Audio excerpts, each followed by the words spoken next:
Welcome to today's deep dive. Thanks for having me. Yeah, of course. So today is Saturday, February 28th, 2026, and we have crafted this specific audio journey entirely for you. That's right. If you are tuning in, you're likely someone who's always looking for that next level of understanding. You know, you want to synthesize complex ideas. Right, but without the overwhelming noise. Exactly, without that deafening noise that usually surrounds controversial or, deeply philosophical topics. You want the signal, not the static. The clear signal, yeah. So today we are going to explore a document that is incredibly dense, globally significant, and frankly, absolutely fascinating when you peel back the layers. It really is. It's called Amoris Laetitia, which translates from Latin to the joy of love. It is a post-synodal apostolic exhortation written by Pope Francis back in 2016. And when we say dense, we really mean it. Yeah, it's a beast. It's a massive text. We're talking about over 250 pages of heavy theology, intricate biblical exegesis, and pastoral guidelines. It is a sprawling meditation dealing with modern love, marriage, and basically the architecture of the family in the 21st century. Right. And let me be clear about our mission for you today. We are not going to get bogged down in the inside baseball theological jargon. No, definitely not. Our goal is to bypass the heavy institutional language and really extract the most profound psychological, sociological, and philosophical nuggets hidden inside this text. Because they're definitely in there. They are. As we dug into your sources, we found some highly practical and surprisingly modern insights about human relationships. Yeah, insights that genuinely apply to anyone navigating love, commitment, or family dynamics today. Regardless of their background. Exactly, regardless of background. But before we really get into the weeds, we should probably establish our operating principles for this deep dive. Absolutely. Because we are stepping into a religious document, which means we are dealing with specific Catholic doctrines. Right, and beyond just theology, this text touches on some of the most hotly debated, politically charged, bioethical, and social issues of our time. Yes, it really goes there. We are going to be unpacking stances on gender, abortion, economics, and social policy. So we want to be abundantly clear with you right out of the gate here. Our goal isn't to litigate the politics of this. Not at all. Nor are we taking sides. We are not endorsing these viewpoints, and we aren't condemning them either. Right. Our job as your guides through this material is strictly analytical. We are here to impartially unpack the internal logic of the author's argument. Just the logic. Yeah. We want to understand the philosophical architecture behind these stances. Like, why are these specific ideas grouped together? What's the foundational worldview driving them? Exactly. And by doing that, we hope to offer you a neutral, comprehensive understanding of the source material itself. Allowing you to see how all these disparate pieces form a singular, cohesive worldview. Okay, let's unpack this. Whenever you are dealing with a document of this magnitude, you have to ask, where does this even come from? Right. It doesn't just appear out of nowhere. No, an institution like the Catholic Church doesn't just, spontaneously publish a 250-page treatise on modern romance on a whim. No, it certainly doesn't. And understanding the context of how this text came to be is vital to understanding its incredibly unique tone. Because the tone is quite unique. It is. Amoris Laetitia was the culmination of a massive worldwide consultation process. Worldwide. Before a single word of this exhortation was drafted, questionnaires were actually distributed to dioceses all over the globe. That's fascinating. The institution was actively surveying everyday families about the gritty realities they face on the ground. Which is a pretty staggering logistical undertaking when you think about it, sending out a global survey on the state of modern love. Exactly. And that global consultation was followed by two major gatherings of bishops in Rome. Synods, right? Right. These are called synods, one in 2014 and one in 2015. So the explicit stated goal of this document wasn't to look at the family from a high tower, treating it as some abstract, pristine, unattainable ideal. Right. The goal was to ground the discussion in the complex, messy, and often painful reality of everyday life. Grounded reality. Yes. The author wanted to address the family as it actually exists, not just as it exists in theological textbooks. And that context leads us right into the first major theme that jumped out of the source material, which, honestly, is quite shocking. It is. You don't often expect a massive ancient institution to engage in blunt self-critique. Very rare. But early on, this text holds up a mirror and does exactly that. The document outright admits that the church has historically failed in how it has presented the concept of marriage to the world. What's fascinating here is the sheer institutional humility on display. As you said, it is very rare to see this level of self-reflection in official documents. The author explicitly acknowledges that the institution has often presented an artificial theological ideal of marriage. An artificial theological ideal. Right. He admits that this ideal is far removed from the concrete situations and practical possibilities of real, everyday families. You know, when I read the phrase artificial theological ideal, it immediately made me think of how we talk about social media today. Oh, interesting. How so? Like the whole Instagram versus reality trend. Yes. We all know that looking at perfectly curated, filtered photos of other people's lives makes us feel miserable about our own messy, unfiltered lives. It does. The text is basically admitting that for centuries, the church was presenting an Instagram-filtered version of marriage. That is a brilliant analogy. And just like social media, this excessive idealization didn't make marriage more desirable to people, it alienated them. Right, you push them away. It made them feel like they could never measure up, so why even try? Exactly. And the text gets very specific about how it created that artificial ideal. It does. It specifically calls out the fact that historically there was an almost exclusive insistence on the duty of procreation. Right. The document admits that by focusing so heavily and sometimes exclusively on that one biological duty, the unitive side, marriage, The loving, supportive God. right, the companionate bond between two people was completely overshadowed. It's a striking admission. It's essentially saying we treated marriage like a utilitarian factory for producing offspring, and we forgot to talk about the fact that these two people actually have to love and support each other through life. If we connect this to the bigger picture, the document is diagnosing a profound pastoral failure. Yeah. It acknowledges that simply stressing doctrine, bioethics, and rigid moral rules without a foundation of grace and compassion has pushed people away. Pushed them right out the door. There is a deeply powerful line where the author writes, "We have been called to form consciences, not to replace them." To form consciences, not replace them. That is a massive philosophical paradigm shift. It absolutely is. It is stepping decisively away from a model of top-down dictation. Where an authority figure simply hands you a rulebook and tells you to obey without question. Exactly. And it's moving toward a model of personal, internal discernment. It is trusting that individuals, when given guidance, can navigate the complexities of their own moral lives. And as we look at how that navigation happens, there is one recurring philosophical phrase in the text that really stood out, and it frames this entire approach. Time is greater than space. Yes, time is greater than space. That is a core philosophical principle for the author, and it is crucial to understanding how he views human development. Right. When he says time is greater than space, he is drawing a contrast between two different ways of solving problems. Okay, let's break that down. So controlling space means trying to fix everything instantly. Correct. It's the desire to map everything out, to issue a rigid rule, a magisterial intervention, and force every messy human situation into a neat, one-size-fits-all box. Exactly. If there is a problem, you build a wall, you define a boundary, you control the area. You control the space. But the author argues that time is far more important.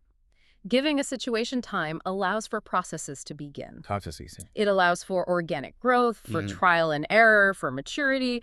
It implies that not every moral or doctrinal issue needs an immediate, universal, heavy-handed intervention. Right. It acknowledges that human beings are works in progress. It's basically saying that you can't treat a family living in downtown Tokyo the exact same way you treat a family in rural Argentina or a family in suburban Ohio. Exactly. The core underlying truth of the religion might be the same, but the application has to breathe with the local culture. The text calls this concept enculturation. Enculturation. Right. And part of this deeply grounded, realistic approach is how the text views the foundational source material of the religion itself, the Bible. Which is incredibly refreshing. It is. The author goes out of his way to note that the Bible is not just a sanitized collection of idyllic, perfect family stories. He does not sugarcoat it at all. He describes the biblical record as a path of suffering and blood. That phrasing is so visceral, a path of suffering and blood. He points out that if you open the very first pages of the book of Genesis, what do you find? Not a perfect family. No. You don't find a perfect, harmonious family. You find Cain murdering his brother Abel. You find jealousy, violence, and fracture right from the start. And he traces that thread throughout the text. He points to the family of King David, which is marked by betrayal, rebellion, and deep tragedy. Right. He highlights the bitter, agonizing complaints of Job, whose family is wiped out and who screams his frustration at the heavens. Yeah. And then he brings it to the New Testament, pointing out that Jesus himself was constantly encountering grieving, troubled, marginalized, and broken families. It is a brilliant rhetorical move by the author. Because if you are a modern reader dealing with a divorce or a massive falling out with your siblings or a child who is struggling with addiction. You might feel alienated. Exactly. You might look at organized religion and think, my family is way too messy for this. Yeah. I don't fit into the stained glass window version of reality. Right. But the text is preempting that exact thought. It is saying, look at our foundational text. This entire religion is built on stories of incredibly messy, broken families trying to find their way. It immediately disarms the reader. It establishes a baseline of empathy. But to truly understand this empathetic, pastoral approach, we have to look at how the author turns his gaze outward to diagnose the modern world's relational sickness. Which is an amazing pivot. We go from institutional self-critique to a razor-sharp sociological breakdown of modern romance. We do. The text introduces a concept that it calls the culture of the ephemeral. When the author uses the phrase, the culture of the ephemeral, he is describing how we have essentially taken the logic of late-stage consumerism and applied it directly to our romantic and affective lives. It's the idea that we treat human relationships the exact same way we treat material objects, or, frankly, how we treat the environment. Disposable. Everything is viewed as disposable. The phrasing in the text is incredibly pointed. It says relationships are used and thrown away, takes and breaks, exploits and squeezes to the last drop.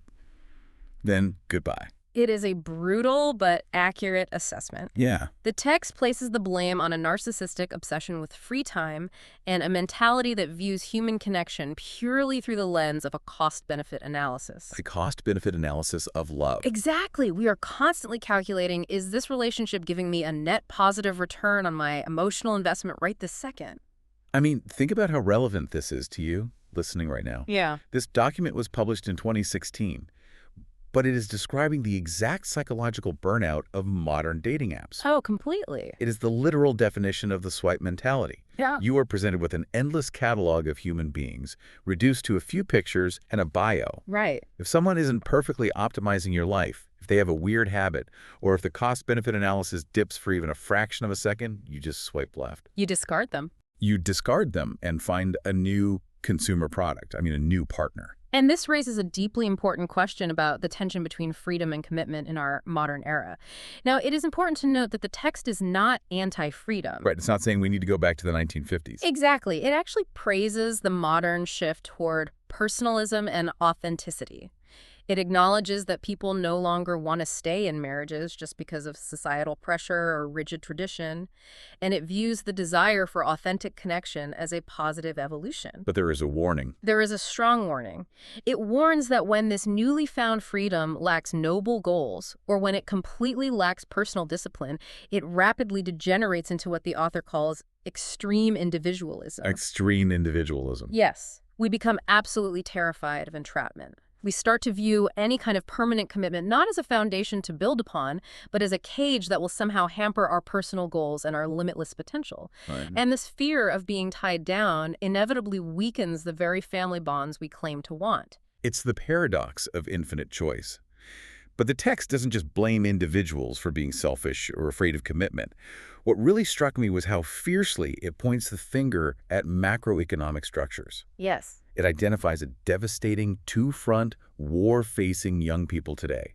The socioeconomic analysis here is surprisingly robust. Very robust. The author outlines how, on one hand, the culture presents young people with an overwhelming buffet of superficial options, which dissuades them from settling down. Right, the endless swiping.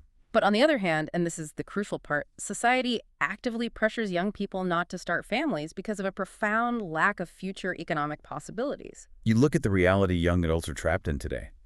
You can't just tell people to value the family and get married if the economic structure they live in actively crushes the ability to sustain a family. Exactly. The text talks about punishingly long workdays that exhaust parents and keep them away from their children.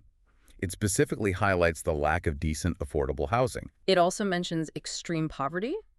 the gig economy, which strips away job security, and massive migration crises that physically tear families across borders. It practically shouts that the state has a direct moral responsibility to ensure that young people can actually afford to form families. It does. It is wild to read a spiritual document that sounds at times like a housing and labor manifesto.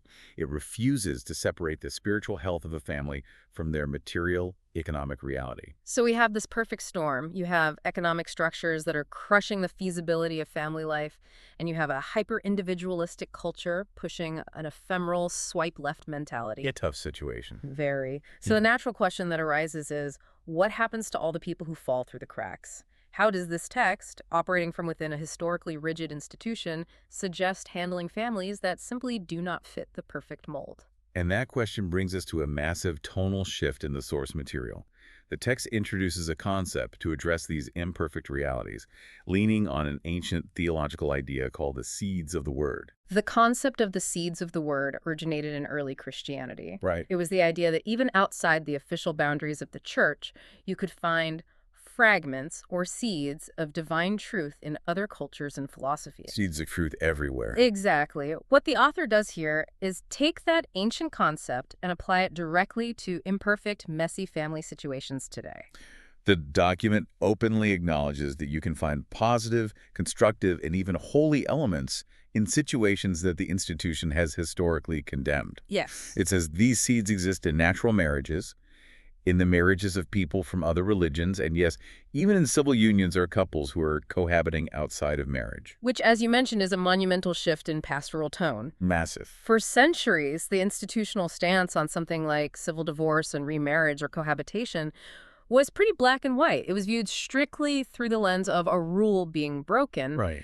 But you read quotes in this document urging pastors and communities not to hurl dead stones at those living in what they call irregular situations. Dead stones. It's such an evocative phrase. It brings to mind the biblical story of the crowd ready to stone the woman caught in adultery, and Jesus telling them to drop their rocks. Exactly the reference. The text is essentially telling the modern institution to drop its rocks. Wait, let me stop you there, though. Sure. Because I can imagine a listener asking, is the text actually suggesting that the institution is validating these situations? How does the author square this immense empathy with traditional doctrine that views these arrangements as sinful? It is a nuanced needle to thread, and the text does it by introducing the concept of the law of gradualness and focusing heavily on mitigating factors. The law of gradualness. Right. It is not necessarily saying that the traditional ideal has changed, but it is saying that human beings operate in a state of gradual growth. Growth takes time. Exactly. Yeah. If a couple is cohabiting, or if they are civilly divorced and remarried, the text insists that you cannot simply look at them and see a walking violation of a rule. You have to look at the stability they have built together over the years. You have to look at the deep affection they show one another. You have to look at how fiercely and responsibly they care for their children. You have to look at the whole picture. Yes. The text is asking institutions to view these imperfect situations as an opportunity for grace and accompaniment, rather than just a cause for immediate judgment and exclusion. It's an empathy mandate. It insists on a highly nuanced view of morality. There is a section where it explicitly states that the degree of responsibility for a technically sinful situation is not equal in all cases. Exactly, because human actions do not happen in a vacuum. The text demands that anyone judging these situations must account for the immense complexity of human distress. Right. It points out that factors like deep psychological trauma, intense fear, ingrained habits, or profound economic pressure can severely limit a person's ability to make a different decision. Right. If a woman is in an abusive marriage, leaves her husband for her own safety, and later finds a stable, loving partner whom she marries civilly, this text is saying you cannot simply stamp her file with living in sin and turn her away.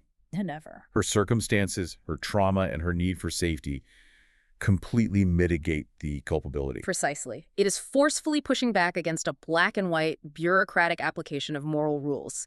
It demands a deeply empathetic, case-by-case discernment from pastors and leaders. It recognizes that reality is infinitely more complex than a theological textbook. Okay, so we've looked at the structural, the sociological, and the institutional shifts. We've talked about economics and empathy. Now, I want to transition to the deeply personal. The day-to-day. Yes. How does this document actually define the day-to-day granular mechanics of love? If you're listening to this right now, get ready, because Chapter 4 of this document is an absolute psychological masterclass on how to live with another human being. It really is the centerpiece of the document. Yeah. Chapter 4 is essentially a detailed, word-by-word analysis of St. Paul's famous hymn to love from the first letter to the Corinthians, chapter 13. You know the exact passage we were talking about. Love is patient, love is kind. Everyone knows it. It is the reading you hear at literally every single wedding you have ever attended in your entire life. Yeah. It is stitched onto pillows. It is printed on greeting cards.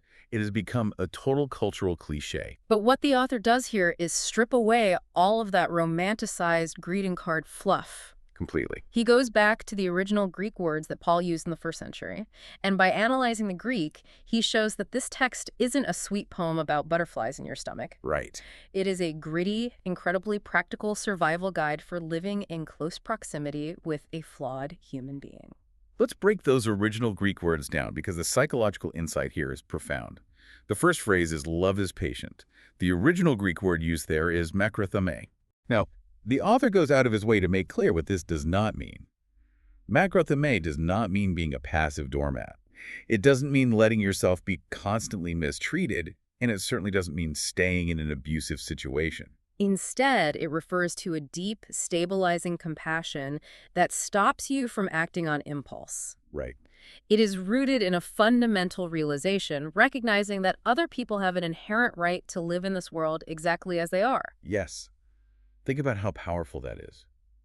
Patience, in this context, takes root when I recognize that it doesn't matter if my partner unsettles my perfectly laid plans. Exactly. It doesn't matter if they have a completely different rhythm of life or if they chew their food a little too loudly. They don't have to be perfect, and they don't have to be a mirror image of me for me to love them. Makrotheme is giving them the space to be distinct, flawed individuals without constantly trying to correct them. Then the text moves to the phrase love is kind, which in the Greek is Christoitai. Krestoitai.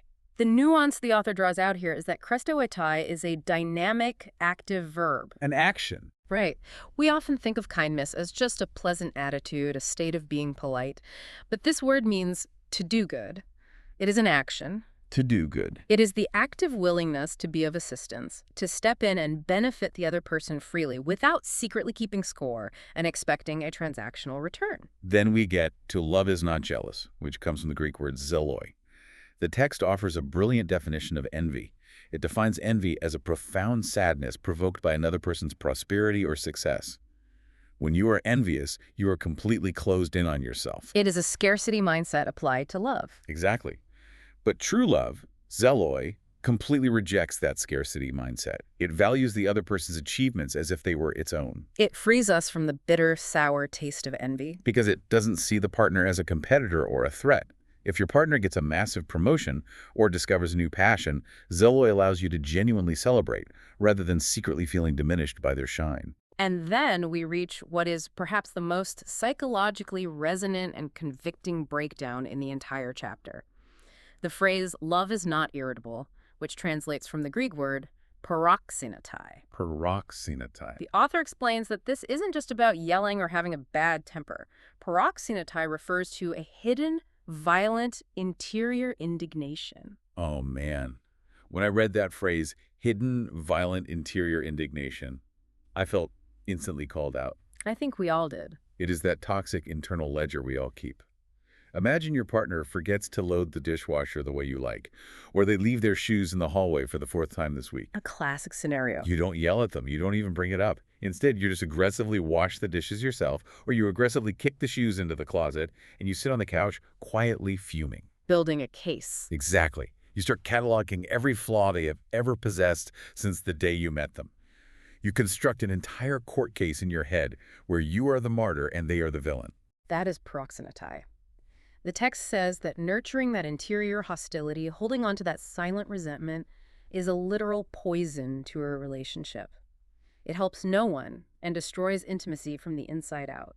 And diagnosing that poison leads the author to offer some of the most practical, actionable advice in the entire document. He addresses the reality of conflict directly, writing, Never let the day end without making peace in the family. Which sounds simple, but it is incredibly hard to do. It is. But he clarifies that making peace doesn't mean you have to completely resolve a massive, complex argument right before bed. You don't have to get on your knees and grovel. Right. But you do need a small gesture, a caress, a hand on the shoulder, a little joke, just a small something to restore the fundamental harmony and signify that the relationship is bigger than the argument before you go to sleep. The text also tackles the mechanics of forgiveness, and it makes a profound psychological point. It argues that the only way you can truly, sustainably forgive someone else is if you have the liberating experience of forgiving yourself first. That is so key. If you cannot accept your own limitations, if you secretly hate your own flaws and are constantly berating yourself, you will inevitably project that harshness outward. You will. You will relentlessly punish your partner for their flaws because you can't tolerate your own. To forgive, you have to stop looking for more and more faults, both in the mirror and across the dinner table. The author also highlights what he calls the 3 essential words of family life. They are incredibly simple, almost childlike, but deeply necessary.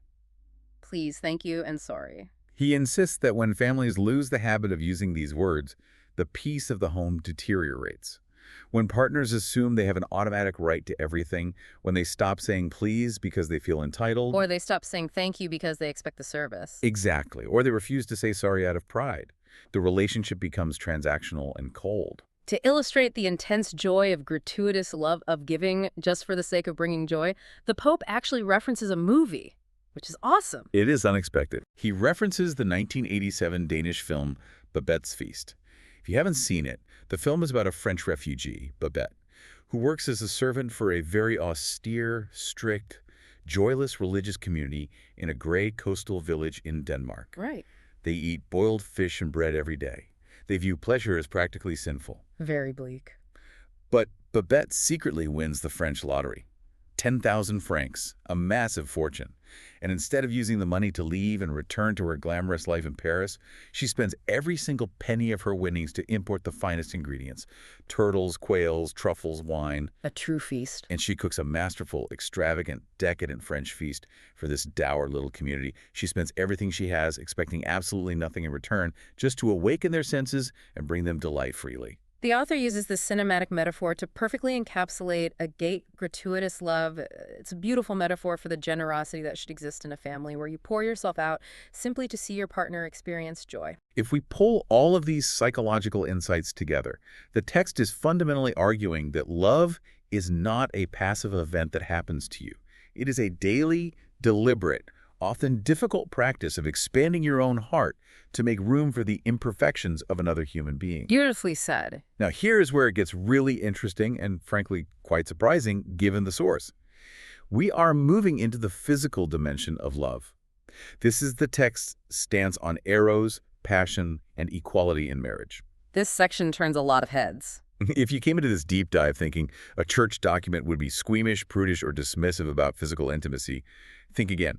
The document takes a remarkably bold, sex-positive stance. It really does. The text completely and explicitly rejects the historical, austere view that sexuality is some sort of permissible evil. Permissible evil. It rejects the idea that physical intimacy is a burdensome, slightly shameful necessity that must simply be tolerated for the sole purpose of procreation. The author goes out of his way to praise the erotic dimension of love, calling it a gift from God and a pure, unadulterated affirmation. It literally says that God loves the enjoyment felt by human beings. It frames sexual passion as an incredibly beautiful, divine language. Yeah. But it is very careful to distinguish this celebrated eros from the modern consumerist view of sex. Exactly. This ties right back to our earlier discussion about the culture of the ephemeral. Right, the swipe culture. While celebrating passion, the text firmly warns against the use and discard mentality, where the human body is viewed merely as a consumable object for immediate selfish gratification. Right. It insists that sexuality must be an interpersonal language, a profound communication of self, not just a transaction of pleasure. And it does not shy away from addressing the darker, toxic dynamics that can exist in relationships. The text firmly, explicitly, and unequivocally rejects all sexual submission, all violence, and all manipulation within marriage. All of it. It states that a conjugal act imposed on a spouse, without regard to their condition or their wishes, is not an act of love. It is a violation. This firm stance on equality leads to one of the most fascinating pieces of biblical interpretation in the entire document. Oh, this part is huge. In the New Testament, in the book of Ephesians, chapter 5, there is a famous and historically highly controversial passage where St. Paul writes, "Wives, be subject to your husbands." Yeah. For centuries, this specific half verse has been wielded to justify patriarchal structures in the home, female subservience, and male dominance. I mean, that verse has done so much damage over the centuries. But this document actively subverts that historical interpretation. Yes, the author tackles it head on.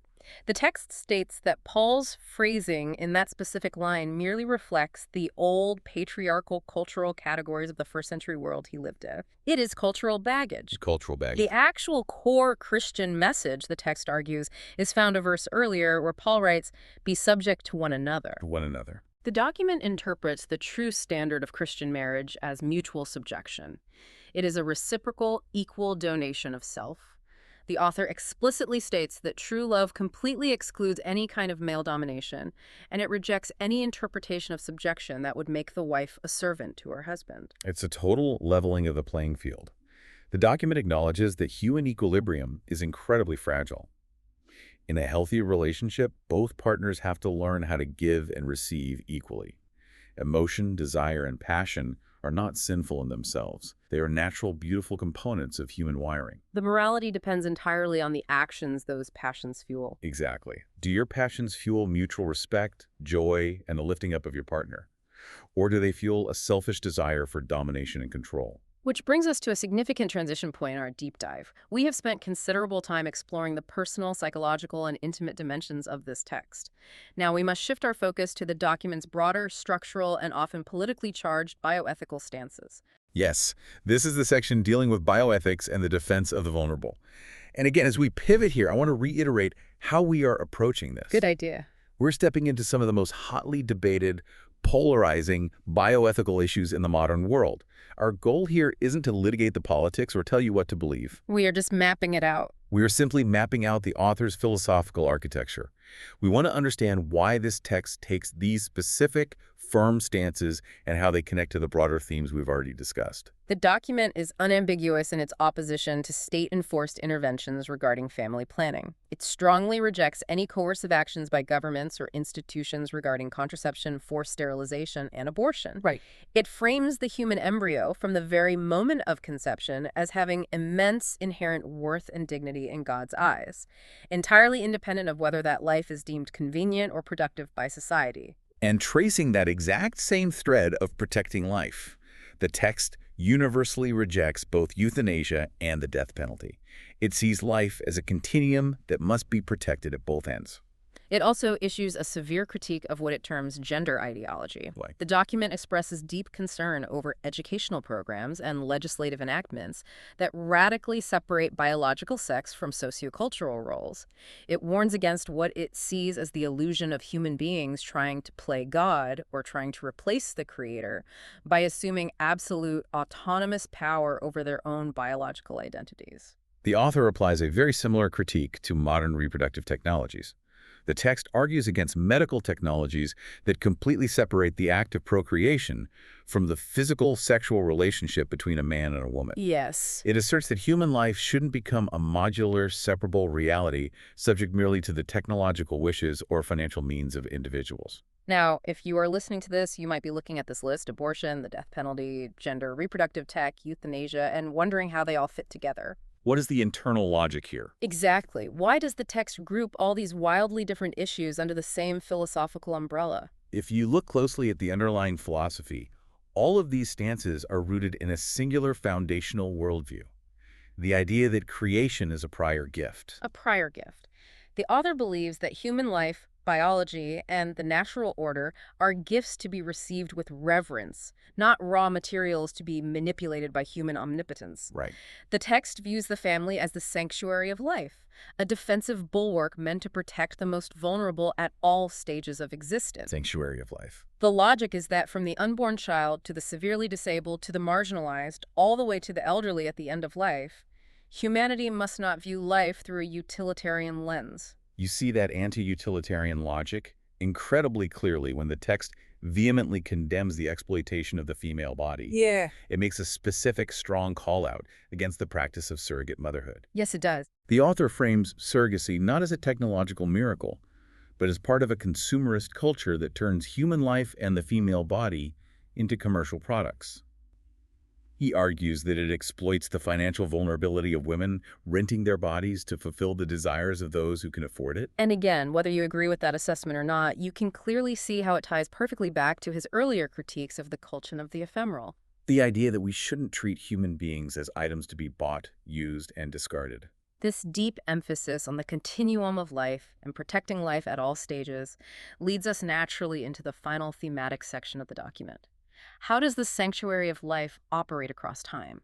How does it function across generations? This is such a beautiful part of the text. It explores the intergenerational web. The intergenerational web. The document has an incredibly expansive view of the family. It pushes back against the isolated, nuclear family model, just two parents and a kid locked in a suburban house. It views the family as an entire living web of children, parents, aunts, uncles, and grandparents. It starts at the very beginning of that web, describing pregnancy as a profound time when parents dream of their child. Right. And as that child grows, the text emphasizes that both parents bring something uniquely necessary to the child's development. It speaks of the absolute necessity of a mother's tenderness.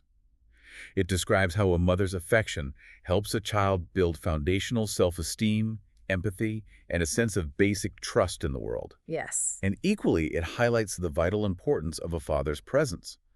A father helps the child perceive limits, navigate challenges, and confidently engage the wider, often difficult world. And it issues strong warnings on both fronts. It strongly warns against the psychological damage caused by absent fathers, which is a massive societal crisis. Massive. But it equally cautions against overbearing, controlling fathers who micromanage and don't let their children breathe or develop their own autonomy. But the intergenerational web stretches in the other direction, too, toward the end of life. Yeah.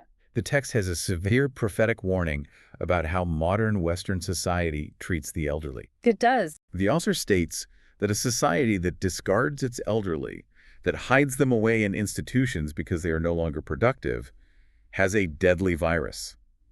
It is a society torn from its own roots. It argues that grandparents provide what it calls the charism of bridging the gap. They are the living memory of a family. Right. When a culture obsesses only over youth, beauty, and the immediate present, which our culture absolutely does, it loses the deep wisdom and perspective that only comes from having lived through decades of history. And that profound respect for aging, for the slow passage of time, yields what I think is the most resonant analogy in the entire document. I know exactly the one you mean. The text gives incredibly practical, grounding advice to newly married couples. It tells them point blank, shattering the romantic illusion. A wedding is just the beginning. Yes. The author insists that marriage is an unfinished product. It is a work in progress. Expecting perfection from your partner on day one or expecting your relationship to constantly feel like a honeymoon is a recipe for absolute disaster.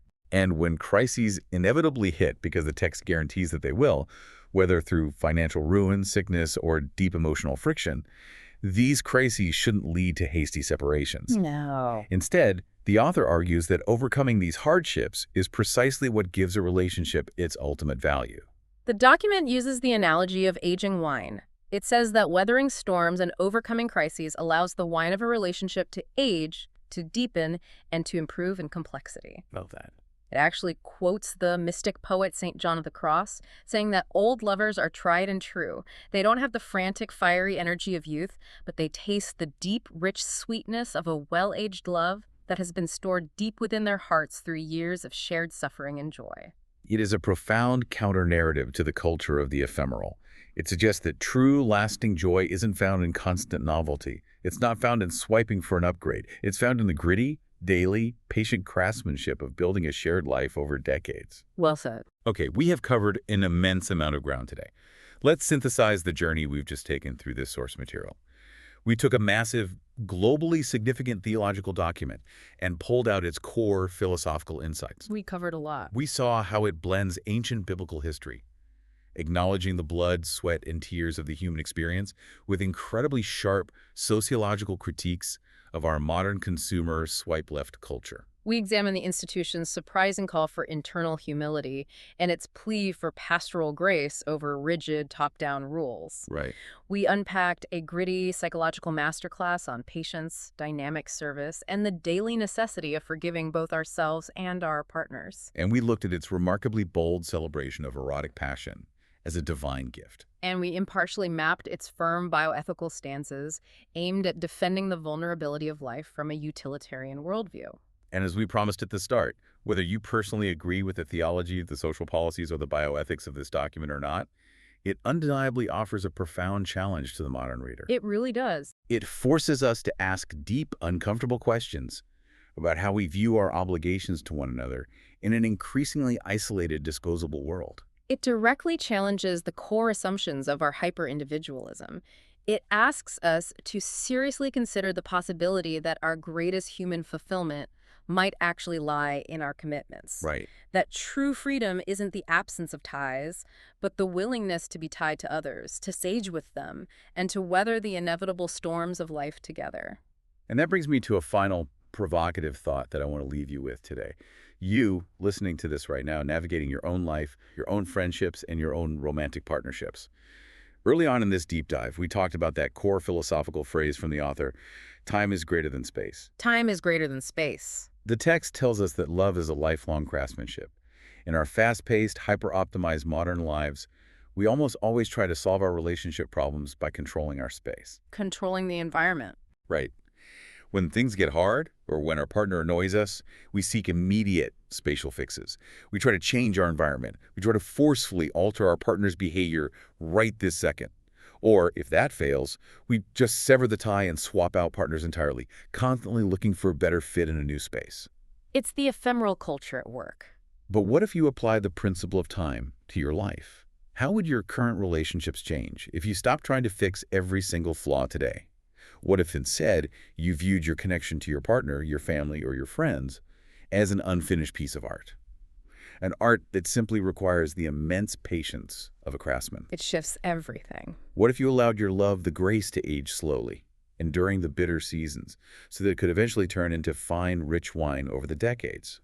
It's something to mull over the next time you feel the urge to swipe away a problem.